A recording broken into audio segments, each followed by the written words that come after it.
Hello, my artists. This is Miss Schaefer, and I would like to talk to you about the color wheel and why it is so important for us to know it. So, let's go. So I made a coloring page for you on the sheet. They have circles in representing of every color.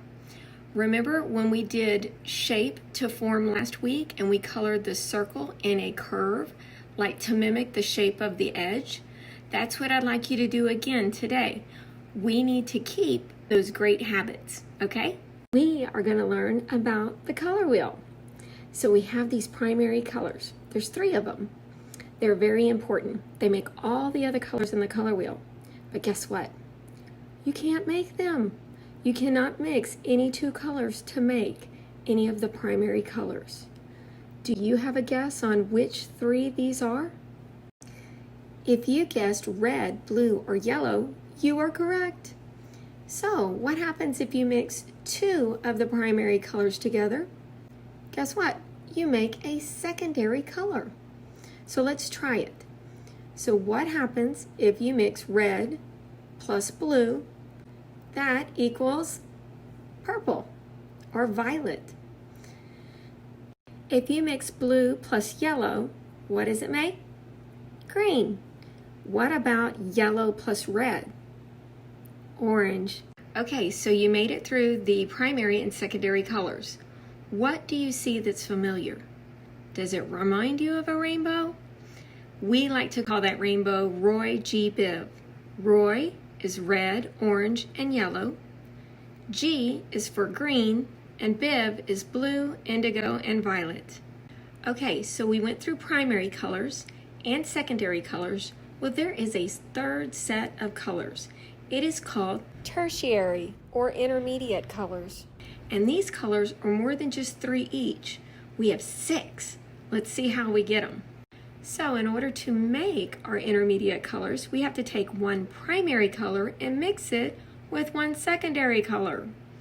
So once we do that, we have to name it. It's kind of like those are its parents. And it's going to be named after them. So the first name is from the primary parent, and the second name is from the secondary. So think of it like this. You have red and orange. The intermediate color will be red-orange, not orange-red, because the primary colors go first, red, blue, or yellow. And the secondary colors go second, and that is like orange, green, and violet. Okay, say we have an intermediate color and it's in between green and blue. What's its name? Is it green-blue or is it blue-green? Remember, primary word goes first, secondary second. Do you know? Yes, it is blue-green. Good job. And we have no ish, we have no middle names. Okay, so we have these complementary colors and they're directly across from each other on the color wheel. It's kind of like your partner is way on the other side. But the way I like to think of it is you see them and you bow down to them and you say, "Why, you look lovely today." But that's not really the compliment. It's actually that y'all 2 look good together.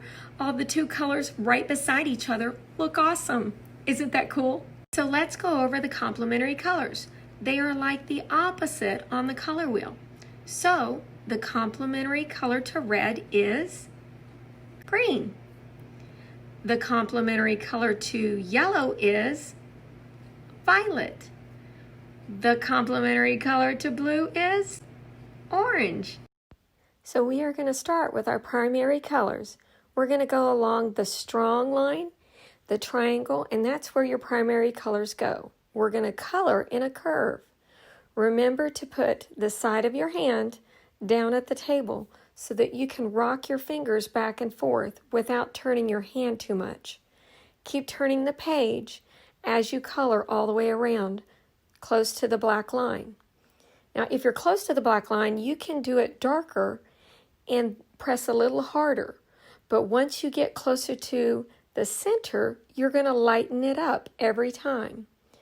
So as you go, you lighten your stroke. So keep making it curved and leave the white once you get to the top. because you are going to make it full value from light to dark. It seems a little odd not to complete it, but trust me, it will end up looking like a sphere, and it will be awesome. So just try it, try your best. Once you've got to the top and you're completely happy with it, go back in and darken the bottom edge one more time.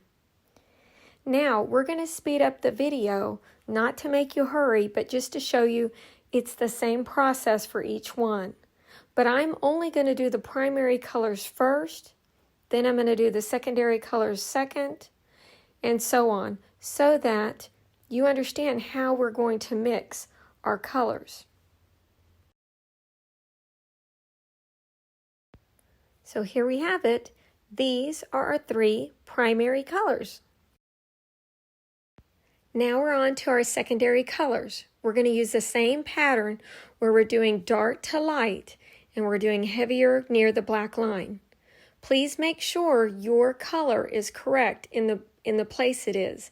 So between red and blue, it makes violet. So you're going to put the violet there. Between the blue and the yellow will be green, and between yellow and red will be orange. You're welcome to pause at any time if you need a little more time to color. Now we're going to do the tertiary or the intermediate colors. Now remember, they are next to their parents, so it's the primary color and the secondary color that's going to mix. So if you notice the color pencils, they're exactly the 2 colors that are the bigger circles. I like to color the lighter color first, not necessarily the primary color first, but the lighter one first, so that it absorbs and drinks into the paper a little bit better. And then that way it doesn't wash away if the dark one is first. So you go around and you pick which one you think is the lighter color and do that first. And then you still leave the light spots. Don't forget that.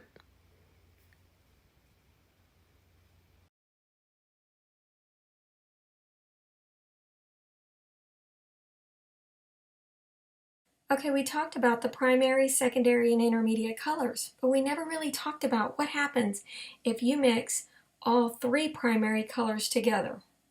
So what do you think happens? Well, you know that red plus yellow equals orange, but if you mix that with the blue, the other missing primary color, it will make brown. Okay, let's try another way. If you mix yellow plus blue, which is green, and you mix it opposite on the color wheel, the complementary color is red, you mix these 2, it is brown. Same here with the blue plus red, which would equal your purple, go across from the color wheel, so purple and yellow will equal brown. They're all different variations of the brown because of the mixture, but it all turns brown. Isn't that cool? I hope you enjoyed this, and I hope you took your time in coloring all your circles in. Have a colorful day!